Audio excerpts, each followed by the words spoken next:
பிரித்தானிய கடற்படைக்கு சொந்தமான போர் விமானம் ஒன்று இந்தியாவில் தரையிறக்கப்பட்டுள்ளது. இதில் நடந்தது என்ன? தாக்குதல் நடவடிக்கைகளை மீளவும் ஆரம்பித்திருப்பதாக இஸ்ரேல் கூறுகின்றது. புதிய கட்சியை ஆரம்பித்த எலோன் மஸ்கின் செயல் மிகவும் முட்டாள்தனமானது என அமெரிக்க ஜனாதிபதி டொனால்ட் ட்ரம்ப் கொந்தளிப்பு. தமிழடியான் வேர்ல்ட் யூடியூப் சேனலுக்கு உங்கள் அனைவரையும் வருகவென அன்புடன் வரவேற்கின்றேன். இதுபோன்ற உலக செய்திகளையும் ஆய்வுகளையும் உடனுக்குடன் தெரிந்து கொள்ள தமிழடியான் வேர்ல்ட் யூடியூப் சேனலை மறக்காமல் சப்ஸ்கிரைப் பண்ணுங்கள். பிரித்தானியாவினுடைய கடற்படையாகிய ரோயல் நேவிக்கு சொந்தமான போர் விமானம் ஒன்று, அதாவது F-35B வகை போர் விமானம் ஒன்று கடந்த மாதம் இந்தியாவில் அவசரமாக தரையிறக்கப்பட்டது. இந்தியாவினுடைய கேரளா மாநிலத்தில் இருக்கக்கூடிய திருவனந்தபுரம் நகரத்தில் இந்த விமானம் அவசரமாக தரையிறக்கப்பட்டது. அப்போது சொல்லப்பட்ட காரணம் என்னென்னு சொன்னால், எரிபொருள் பற்றாக்குறை காரணமாக இந்த விமானம் அங்கே தரையிறக்கப்படுவதாக. ஆனால் இவ்வளவு நாட்களாகியும் இன்னமும் அந்த விமானம் இந்தியாவிலிருந்து புறப்படவில்லை. அதாவது இந்த விமானம் எங்கிருந்து வந்து சொன்னால், பிரித்தானிய அரசாங்கத்துக்கு சொந்தமான விமானம் தாங்கி போர்க்கப்பலாகிய HMS பிரின்ஸ் ஆஃப் வேல்ஸ், அந்த பிரம்மாண்டமான கப்பலில் இருந்து புறப்பட்டு போன இந்த விமானம் தான் அவசரமாக இந்தியாவில் தரையிறக்கப்பட்டது. இப்ப பாத்தீங்கன்னு சொன்னா, இவ்வளவு நாட்களாகியும் அந்த விமானம் புறப்படாத காரணத்தால தொடர்ச்சியாக இது சம்பந்தமான விசாரணைகள் நடத்தப்பட்டு வந்தன. அதனுடைய முடிவில் இப்பொழுது கண்டுபிடிக்கப்பட்டிருக்கிறது, அந்த விமானத்தில் வேறொரு வகை பிரச்சனை இருக்கு என்று சொல்லி. அந்த பிரச்சனையை சொல்றது ஹைட்ரோலிக் ஃபெயிலியர் என்று சொல்லி. எனவே அந்த வகை கோளாறு காரணமாக அந்த விமானம் தொடர்ந்து இந்தியாவிலேயே தரித்து நிற்கிறது. அந்த போர்க்கப்பலில் இருந்த தொழில்நுட்பவியலாளர்கள் இந்த விமானத்தை பழுது பார்ப்பதற்கு பல முயற்சிகளை மேற்கொண்டார்கள். இருந்த போதிலும் கூட அவர்களுடைய முயற்சிகள் பலனளிக்காததன் காரணமாக இப்பொழுது இங்கே லண்டனில் இருந்து 40 பேர் கொண்ட குழுவினர் இந்தியாவுக்கு சென்றிருக்கிறார்கள். நேற்று ஜூலை மாதம் 6ஆம் தேதி இவர்கள் சென்ற விமானம் அங்கே தரையிறங்கி இருக்கிறது. எனவே லண்டனில் இருந்து சென்ற விசேட தொழில்நுட்பவியலாளர்கள் இப்பொழுது குறித்த அந்த விமானத்தை பழுது பார்க்க ஆரம்பித்திருக்கிறார்கள்.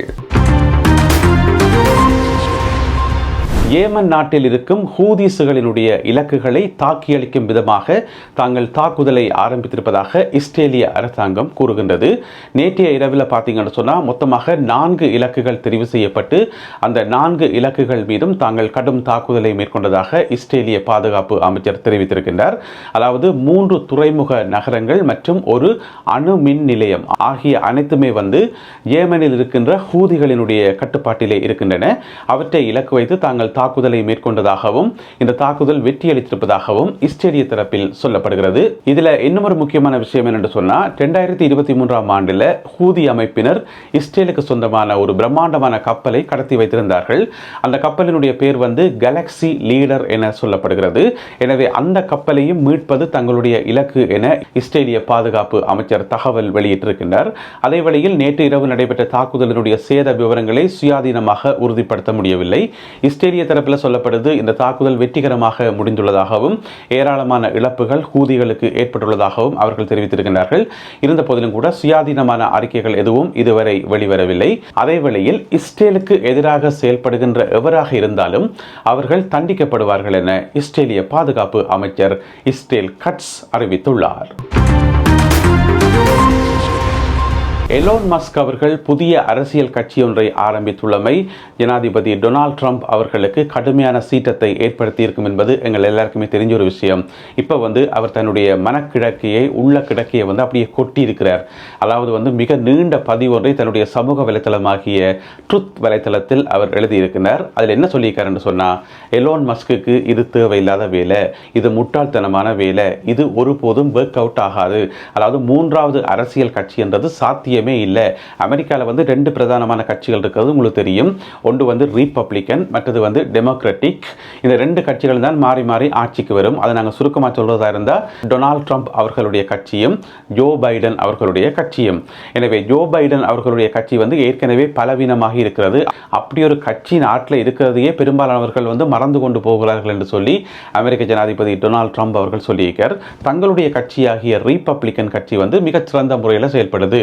அதாவது அதாவது நல்லா ஓடுற ஒரு என்ஜின் போல அது செயல்படுது என்று சொல்லி இந்த தகவலை வந்து அவர் எலோன் மஸ்க்கு தானே சொல்லியிருக்கார்.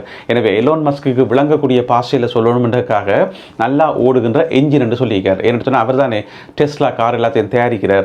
எனவே அவருக்கு இப்படி சொன்னால் தான் விளங்கும் வேண்டி போட்டு நல்லா ஓடுகின்ற ஒரு என்ஜின் போல எங்களுடைய கட்சி செயல்பட்டு கொண்டிருக்குது, ரிபப்ளிகன் கட்சி. அப்படி இருக்கும்போது இன்னும் ஒரு புதிய கட்சி தேவையில்லை. எலோன் மஸ்க் அவர்கள் இந்த கட்சியை ஆரம்பித்தது புதிய அரசியல் கட்சி ஒன்றை ஆரம்பிக்கணும் என்ற சிந்தனை அவருக்கு வந்தது எல்லாமே வந்து ஒரு பழுதடைந்த என்ஜின் ஓடுவது போன்றது. அந்த என்ஜின் வந்து ஏற்கனவே பழுதாயிட்டு என்று சொல்லி, அதாவது அடிப்படையில் வந்து அவர் ஒரு வர்த்தகர், ஒரு வியாபாரி. எனவே அவர் தன்னுடைய வியாபாரத்தை தான் பார்க்கணுமே தவிர அரசியலுக்குள்ள வர்றது வந்து தேவையில்லாத வேலை. ஏற்கனவே வந்து மூன்றாவது கட்சி ஒன்றை கொண்டு வந்து ஆட்சியை பிடிக்கலாம் என்று சொல்லி நிறைய முயற்சிகள் வந்து கடந்த காலத்தில் அமெரிக்காவில் நடந்தது. அது எல்லாமே வந்து தோல்வியில் முடிவடைஞ்சிருக்குது. எனவே எலோன் மஸ்க் அவர்கள் இப்பொழுது பந்தயம் கட்டியிருப்பது ஏற்கனவே தோற்று போன ஒரு குதிரையில் என்று சொல்லி அமெரிக்க ஜனாதிபதி டொனால்ட் ட்ரம்ப் அவர்கள் தன்னுடைய ஆதங்கத்தை கொட்டியிருக்கின்றார். அது மட்டும் இல்லாமல் இன்னும் ஒரு சில விளக்கங்கள் சொல்லியிருக்கார். அதாவது வந்து இப்போ எலோன் மஸ்க்கு என்ன பிரச்சனை என்று சொன்னால் இவி மேண்டேட் என்று சொல்லி ஒரு பிரச்சனை. அது என்ன இவி மேண்டேட் என்று சொன்னால் அமெரிக்க மக்கள் எலக்ட்ரானிக் வெஹிக்கிள் இவி வெஹிக்கிள்ஸை தான் வேண்டணும், அந்த கார்களை தான் வாங்கணும் என்று சொல்லி அமெரிக்க அரசாங்கமே ஒரு சட்டம் போடணும் என்றதான் எலோன் மஸ்க் அவர்களுடைய விருப்பம். அதாவது வந்து இப்போ அமெரிக்க மக்கள் இந்த காரைத்தான் வாங்கணும், அந்த காரைத்தான் வாங்கணும் என்று சொல்லி ஒரு சஜஷன் சொல்லலாமே தவிர, ஆலோசனை சொல்லலாமே தவிர அரசாங்கத்தால் வந்து சட்டம் போட முடியாது. இப்போ பிரைவேட் கம்பெனிகள் இவி காரை உற்பத்தி செய்கிற கம்பெனிகள் வந்து நிறைய விளம்பரங்கள் செய்யலாம், எங்களுடைய காரை வாங்கினா அதில் நிறைய நன்மைகள் இருக்கு என்று சொல்லலாம். அப்படி சொல்லலாமே தவிர எப்படி அரசாங்கம் வந்து சட்டத்தை இயற்ற முடியும், மக்கள் வந்து இந்த காரைத்தான் வாங்க முடியும் என்று சொல்லி. எனவே எலோன் மஸ்கினுடைய இந்த விருப்பத்தை வந்து டொனால்ட் ட்ரம்ப் அவர்கள் ஏற்றுக்கொள்ளல. அதோட டொனால்ட் ட்ரம்ப் அவர்கள் என்ன சொல்றாருன்னு சொன்னா, நான் இதை வந்து இன்றைக்கு சொல்லல, அது அண்டையிலிருந்து சொல்லிக்கொண்டே வாரன், தேர்தல் மேடைகளில் சொல்லிக்கொண்டே வாரன், இந்த இவி மேண்டேட் என்ற விஷயத்தை நான் கொண்டு வரவே மாட்டேன். அமெரிக்க மக்களுக்கு சுதந்திரம் இருக்கிறது, என்ன கார் வாங்கணும் என்று சொல்லி. நீங்க விரும்பினா பெட்ரோல் கார் வாங்கலாம், டீசல் கார் வாங்கலாம், இவி கார் வாங்கலாம், என்னென்றாலும் வாங்கலாம். அது அவர்களுடைய விருப்பம், அவர்களுடைய சௌகரியம். அதில் வந்து நாங்கள் தலையிட முடியாது, அரசாங்கம் தலையிட முடியாது. இதை நான் ஏற்கனவே சொல்லிக் கொண்டு வரேன். அப்பெல்லாம் பேசாமல் இருந்த எலோன் மஸ்க் அவர்கள் இப்போ வந்து கொந்தளிச்சு கொண்டிருக்கிறது வந்து ஏற்றுக்கொள்ளக்கூடியது அல்ல என்று சொல்லி டொனால்ட் ட்ரம்ப் அவர்கள் தன்னுடைய பக்க விளக்கத்தை சொல்லியிருக்கார். இருந்த போதிலும் கூட எலோன் மஸ்க் அவர்களால் ஆரம்பிக்கப்பட்ட தி அமெரிக்கன் பார்ட்டி என்று சொல்லப்படுற இந்த கட்சி வந்து வேகமாக வளர்ந்து கொண்டிருக்கிறது எனவும் அது அமெரிக்காவின் தவிர்க்க முடியாத மிகப்பெரிய ஒரு சக்தியாக வரும் என்று சொல்லியும் எதிர்ப்பு கூறல்கள் சொல்லப்பட்டிருக்கிறது. எனவே டொனால்ட் ட்ரம்ப் அவர்களுக்கும் எலோன் மஸ்க் அவர்களுக்கும் இடையிலான இந்த பிரச்சனை வந்து நாளுக்கு நாள் அதிகரிக்கும் என்றது மட்டும் மறக்க முடியாத உண்மை. படகுகள் மூலம் பிரித்தானியாவுக்குள் வரும் அகதிகளினுடைய எண்ணிக்கை தொடர்ச்சியாக அதிகரித்துக் கொண்டே செல்கின்றது. உங்களுக்கு தெரியும், பிரான்சில் இருந்து ஏராளமானவர்கள் படகுகள் மூலம் ஒவ்வொரு நாளுமே பிரித்தானியா நோக்கி வந்து கொண்டிருக்கிறார்கள். அதை தடுக்கிறதுக்கு பிரித்தானிய அரசாங்கம் எத்தனையோ நடவடிக்கைகள் எல்லாம் எடுத்து பார்த்துச்சு, எதுவுமே சரி வரையில. அதே போல பிரெஞ்சு அரசாங்கமும் சில நடவடிக்கைகள் எடுத்து பார்த்தார்கள், அதுவும் சரி வரையில. ஆனால் அகதிகளினுடைய வரவு வந்து தொடர்ந்து நடந்து கொண்டு தான் இருக்குது. அந்த வகையில் பார்த்தீங்கன்னு சொன்னால் ஜூன் மாதம் 29ஆம் தேதி 8 படகுகளில் 585 பேர் வந்து சேர்ந்திருக்கின்றார்கள். ஜூன் மாதம் 30ஆம் தேதி 13 படகுகளில் 879 பேர் வந்திருக்கிறார்கள். அதேபோல ஜூலை மாதம் 1ஆம் தேதி 8 படகுகளில் 440 பேரும், ஜூலை மாதம் 2ஆம் தேதி 3 படகுகளில் 178 பேரும், அதேபோல ஜூலை மாதம் 4ஆம் தேதி மொத்தமாக 8 படகுகளில் 517 பேரும் பிரித்தானியாவுக்குள் வந்து சேர்ந்திருக்கிறார்கள்.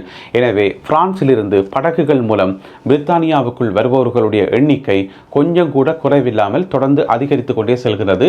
இருந்த போதிலும் கூட 2 நாட்டு அரசாங்கங்களும் தாங்கள் நிறைய நடவடிக்கைகளை எடுத்து வருவதாகவும் இதற்காக நிறைய பணத்தை செலவழிப்பதாகவும் சொல்லி வருகின்றார்கள்.